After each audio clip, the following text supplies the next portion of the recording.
दिल्ली से 6000 किलोमीटर दूर जापान में भी नमो नमो की धूम है। उपमहाद्वीप के बाहर पहली बार विदेश दौरे पर जापान पहुंचे प्रधानमंत्री मोदी का दौरा ऐतिहासिक साबित हो रहा है। मोदी और जापानी पीएम के बीच कई अहम करार पर समझौते हुए। जरा ये भी देखिए मोदी की 100 दिन की उपलब्धि में। हमने स्ट्रैटेजिक एंड ग्लोबल पार्टनरशिप को अब special strategic and global partnership का दर्जा देने का निर्णय किया है। Special strategic partnership Bharat Japan के रिश्ते को आने वाले दिनों में इसी अंदाज में परिभाषित किया जाए। रक्षा और सामरिक क्षेत्र में सहयोग की सहमति के साथ दोनों देशों के बीच आर्थिक सहयोग में अहम ऐलान किए गए। येन यानी कि अगर मैं भारत के रुपयों के संदर्भ में कहूं तो 2,10,000 करोड़ यानी कि $35 बिलियन की पब्लिक और प्राइवेट इन्वेस्टमेंट और फाइनेंसिंग अगले 5 सालों में भारत में करने का लक्ष्य रखा है। मैं उनके इस महत्वपूर्ण निर्णय का हृदय से स्वागत करता हूं। जापान बुलेट ट्रेन प्रोजेक्ट के लिए तकनीक मुहैया कराएगा। भारत में 2,10,000 करोड़ का निवेश करेगा जापान। शिंजो आबे ने गंगा सफाई अभियान में भी सहयोग का करार किया। क्योटो की तर्ज पर वाराणसी को स्मार्ट सिटी बनाने में मदद देगा जापान। भारतीय रक्षा कंपनियों से प्रतिबंध हटाएगा जापान। आर्थिक सहयोग के मुद्दे पर प्रगति तो हुई है, लेकिन न्यूक्लियर डील के मुद्दे पर बात अभी भी अटकी हुई है। आज हमने इस विषय पर विस्तार से चर्चा भी की है। हम इस द्वारा आपसी समय बढ़ाने में सफल हुए हैं, समझ बढ़ाने में भी सफल हुए हैं।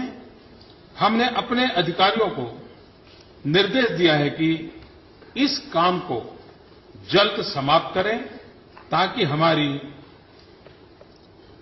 स्ट्रैटेजिक पार्टनरशिप और मजबूत हो। जापान ने कुछ भारतीय रक्षा कंपनियों से प्रतिबंध हटाकर कुछ सकारात्मक संकेत जरूर दिए हैं। मोदी के जापान दौरे से बुलेट ट्रेन की तरह दोनों देशों के रिश्तों को भी नई रफ्तार जरूर मिल गई है।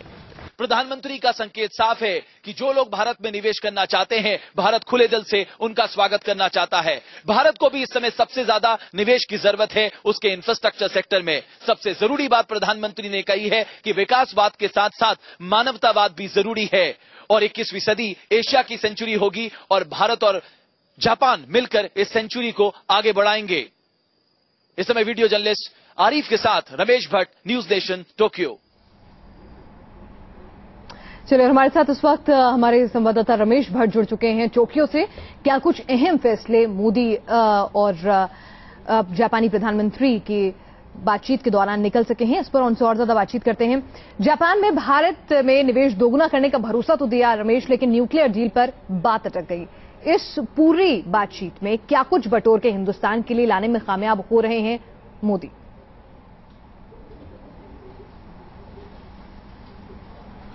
देखिए, इसी बात का हम सबको इंतजार था कि ये जो बायलैटरल समिट होने जा रहा है इससे क्या कुछ निकल कर आता है। ये भारत के लिए एक बड़ा शुभ समाचार है कि जापान 3.5 बिलियन येन का सपोर्ट देने के लिए तैयार हो गया है। ये पैसा आप इंफ्रास्ट्रक्चर सेक्टर पे खर्च कर सकते हैं, बुलेट ट्रेन के कॉरिडोर निर्माण पे खर्च कर सकते हैं और स्मार्ट सिटी प्रोजेक्ट जो ड्रीम प्रोजेक्ट है प्राइम मिनिस्टर मोदी का, उसमें खर्च करते सकते हैं। आप जानती हैं कि हमारे जो बजट था, इस बार का जो बजट था उसमें 7,060 करोड़ रुपए का आवंटन किया गया था स्मार्ट सिटी के लिए। 100 करोड़ बजट का आवंटन किया गया था आपके बुलेट कॉरिडोर के लिए, बुलेट ट्रेन के निर्माण के लिए। और साथ ही साथ जो सबसे अच्छी खबर है, अगर अब तक के भी इंफ्रास्ट्रक्चर मॉडर्नाइजेशन की अगर आप बात करें तो उसमें आप देखेंगे जापान का एक बहुत बड़ा हाथ रहा है भारत के इंफ्रास्ट्रक्चर के मॉडर्नाइजेशन प्रोग्राम को लेकर। और इससे भी अच्छी खबर यह है कि वुमेन एम्पावरमेंट को लेकर भी जापान सपोर्ट करने को तैयार हो गया है। आपने देखा प्राइम मिनिस्टर मोदी ने अपने संबोधन में जो बात कही थी कि वो बिजनेस करना चाहते हैं, कारोबार उनके खून में बसा हुआ है। वो चाहते हैं कि ज्यादा से ज्यादा निवेश भारत में आए। इस मौके पे उन्होंने एक उदाहरण भी दिया। उन्होंने कहा कि जो इकोनॉमी का स्लो डाउन था वो धीरे धीरे अब खत्म हो रहा है। अगर आप 2014-15 के फर्स्ट क्वार्टर की बात करें, जो ग्रोथ रेट है फर्स्ट क्वार्टर की, पहले तिमाही की, वो 5.7% है, जो भारतीय अर्थव्यवस्था के लिए एक बहुत ही शुभ संकेत है। और उन्होंने कहा कि वो इस तरह का वातावरण, इस तरह का माहौल भारत में बनाना चाहते हैं जिससे निवेशकों को आसानी हो, आसानी से निवेशक यहां पर अपना पैसा लगा सके और उनको भरपूर सहायता भारत सरकार की ओर से मिले। जी, तो तमाम समझौते अगर भारत को एक बाजार के तौर पर देखें और मेक इन इंडिया की मोदी की फिलॉसफी को देखें तो वहां तो काफी कुछ कामयाबी हासिल की है, जिसमें दोनों ही देशों के लिए विन विन सिचुएशन है रमेश। लेकिन भारत को सबसे ज्यादा उम्मीदें अगर जापान से थी, क्योंकि न्यूक्लियर एनर्जी के दिशा में जापान ने बहुत ज्यादा कामयाबी हासिल की है, तो उस संदर्भ में भारत कुछ महत्वपूर्ण समझौते चाहता था जापान से। वैसा रिएक्शन नहीं मिल सका, वैसे समझौते नहीं हो सके जैसे कि हिंदुस्तान उम्मीद लगाए बैठा था। कहां जाकर बात अटकी?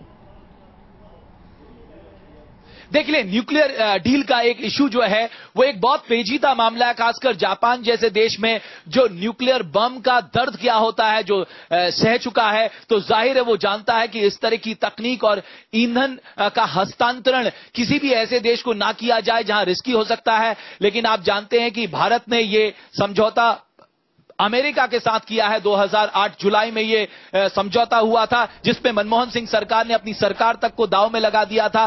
समय लगेगा, लेकिन मुझे ये विश्वास लगता है जिस तरह की बातचीत या जिस तरह के दोनों देशों के बीच में रिश्ते बने, या शिंजो आबे और भारत के प्रधानमंत्री जिस तरह के रिश्तों को समझते हैं, आगे बढ़कर ले जाना चाहते हैं, तो वो दिन दूर नहीं जब दोनों देश परमाणु समझौते को लेकर, जिसमें हमारे लिए सबसे बड़ा कंसर्न है हमारी एनर्जी सिक्योरिटी, हमारी बिजली उत्पादन क्षमता। हम लोग जानते हैं कि 2030 में हमने ये माना है कि हम अपनी 25 से 30% बिजली जो है वो न्यूक्लियर सेक्टर से उत्पादन करेंगे, क्योंकि कोयला, जो हमारे यहां कोयला है वो बहुत सीमित उसके भंडार बचे हैं। तो ऐसे में आने वाले दिनों में यह ब्रेक थ्रू भी हो सकता है। और defence, science and technology, research, skill development, space technology और सबसे बड़ी बात न्यूक्लियर टेक्नोलॉजी के मामले में भी जापान भारत का भागीदार बन सकता है।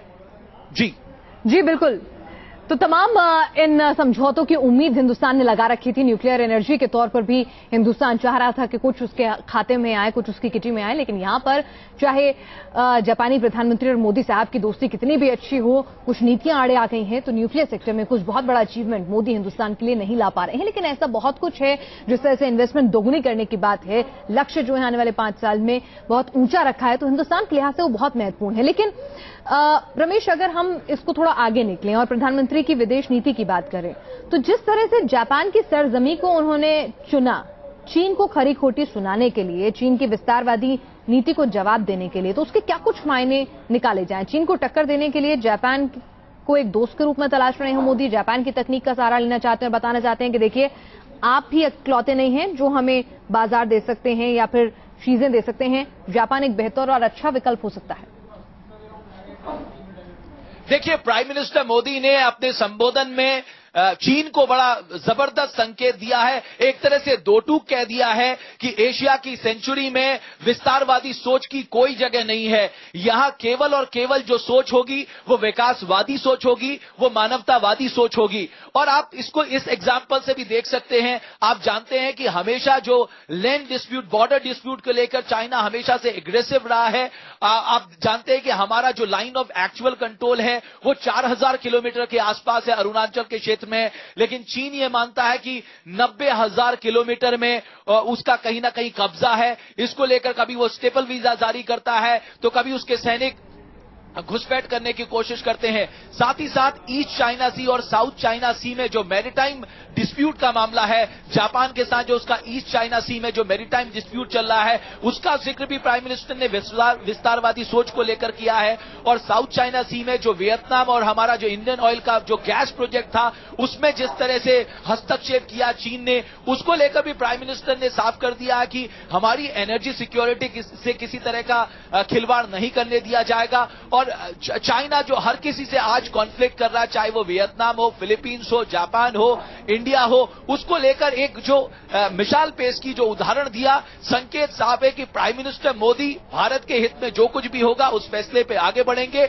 और कहीं ना कहीं चीन को भी ये संकेत दे दिया है। और आप जानते हैं जियोपॉलिटिक्स में जिस तरह से चीन ने आंखें दिखा रहा है जापान को, भारत को, वियतनाम को, फिलीपींस में, तो एकजुट होकर आगे बढ़ने की बात हो रही है। और उन्होंने साफ कहा कि एशिया की जो 21वीं सेंचुरी होगी वो एशिया की सेंचुरी है, इसमें किसी प्रकार का कोई शक नहीं है, किसी प्रकार का कोई संदेह नहीं है। लेकिन ये सेंचुरी ऐसी होनी चाहिए जो विश्व एकता, अहिंसा और प्रॉस्पेरिटी को आगे लेके जाए।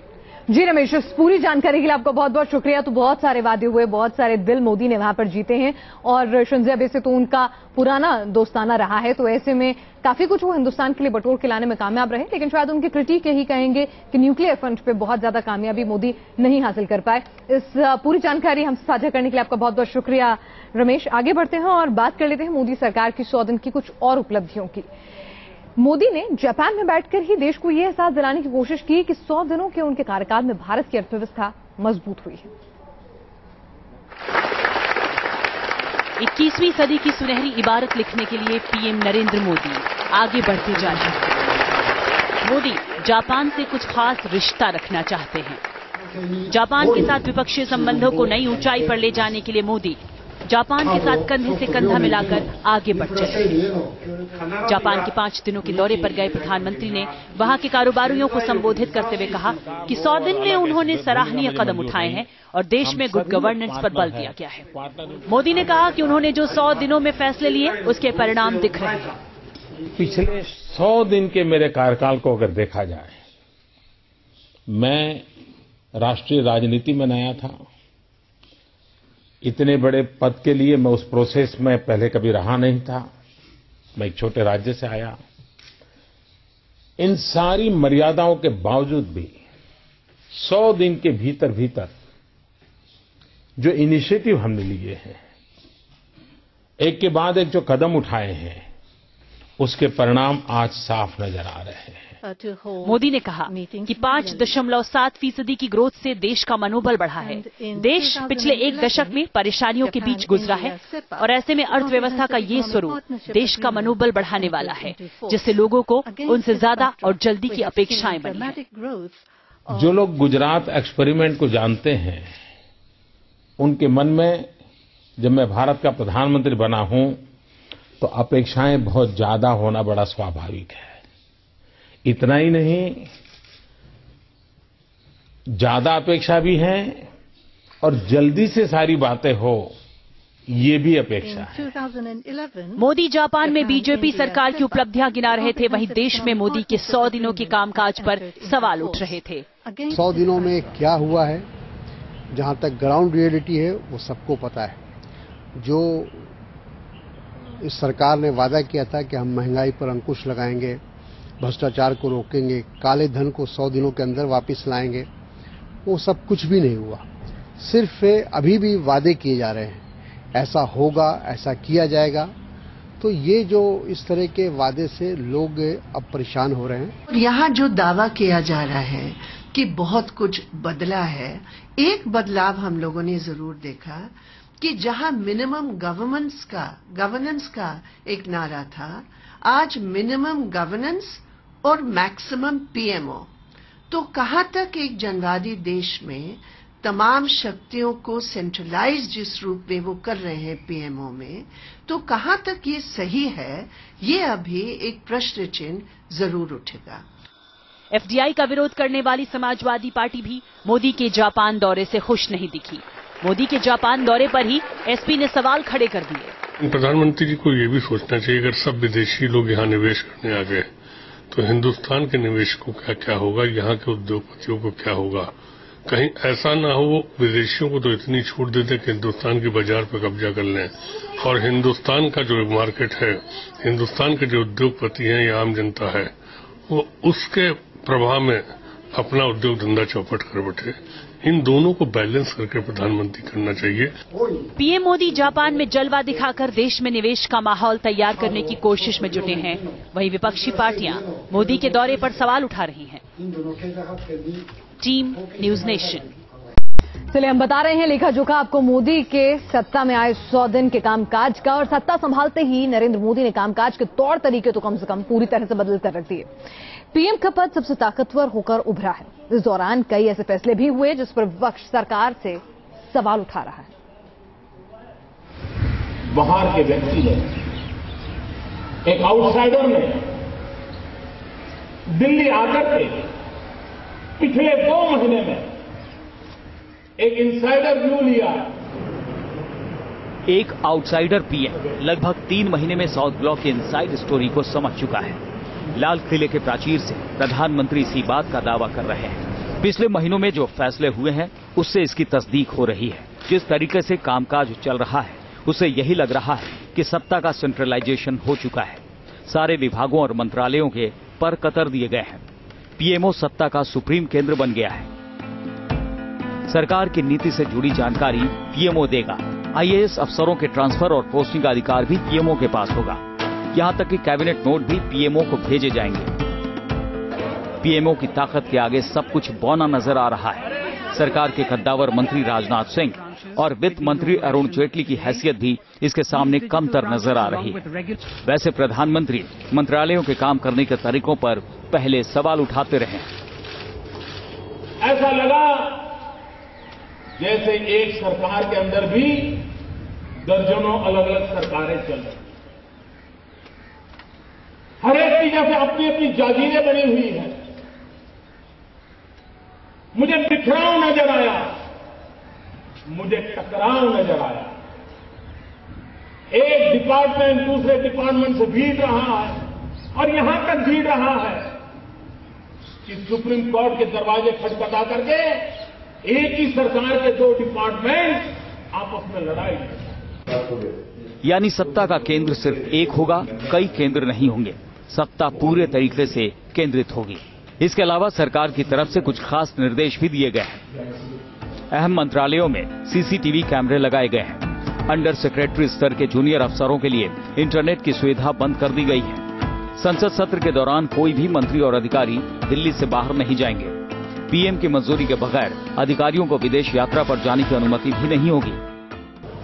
सरकार के कामकाज का तरीका बदल रहा है। सत्ता के केंद्रीकरण पर विपक्ष भी सवाल उठा रहा है। मैं साफ तौर पे कहूं कि मोदी जी के कार्यकाल नहीं, उनकी कार्यशैली को लेकर के भी लोगों के अंदर अलग अलग तरह की भ्रांतियां हैं और लोगों को खास तौर पे ये लग रहा है कि एक खास किस्म का अधिनायकवाद दिल्ली की सत्ता पे काबिज हो चुका है। पिछली सरकार पर आरोप लगते थे कि प्रधानमंत्री तो मनमोहन सिंह थे, लेकिन फैसला सोनिया गांधी लेती थी। लेकिन मोदी सरकार पर आरोप कुछ अलग तरह के हैं। नरेंद्र मोदी पर सत्ता पर एकाधिकार का आरोप लग रहा है। विजय त्रिवेदी, न्यूज नेशन, दिल्ली। बीते 100 दिनों में मोदी की जिस उपलब्धि पर उनके आलोचक भी उन्हें पूरे नंबर दे रहे हैं वो है उनकी विदेश नीति। खासकर पड़ोसी देशों को जिस तरह भारत के इर्द गिर्द और भारत के हितों को ध्यान में रखकर नजदीक लाया जा रहा है वो कई जानकारों को काबिले तारीफ लगता है। केंद्र की सत्ता में 100 दिन पूरे कर रही मोदी सरकार के खाते में वैसे तो थोड़े समय में ही कई उपलब्धियां हैं, लेकिन विदेश नीति के मोर्चे पर मोदी सरकार देश के बाहर भी तारीफ हासिल करने में कामयाब रही है। अपने शपथ ग्रहण समारोह में सार्क देशों के नेताओं को न्योता देकर मोदी ने सभी को चौंका दिया था।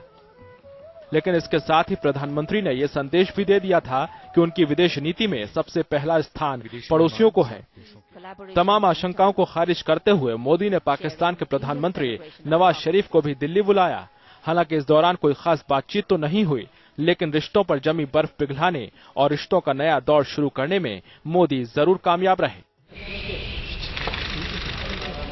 यह अलग बात है कि भारत की दोस्ती की पेशकश को पाकिस्तान ने एलओसी पर भारी गोलीबारी की आग में जलाने की पूरी कोशिश की।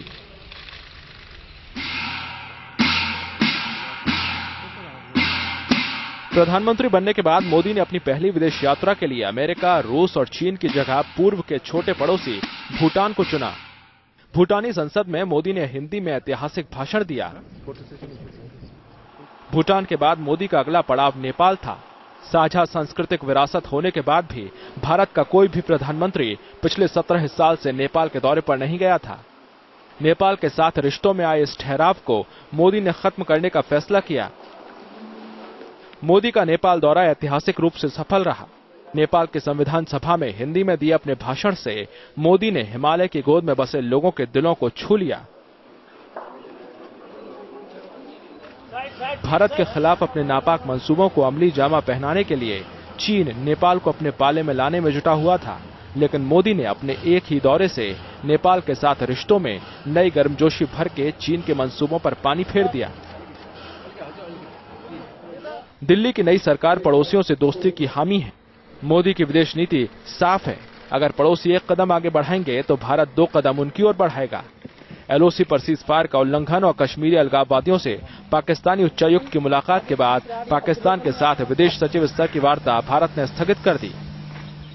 मोदी का इशारा साफ है, रिश्तों में बेहतरी की जिम्मेदारी सिर्फ भारत की नहीं है। Team news nation. मोदी और मोदी सरकार के 100 दिन के कामकाज का लेखा जोखा बताती ये थी हमारी खास पेशकश। देश और दुनिया की हर खबर के लिए आप बने रहिए न्यूज नेशन के साथ। आगे दिखाएंगे नेशन रिपोर्टर।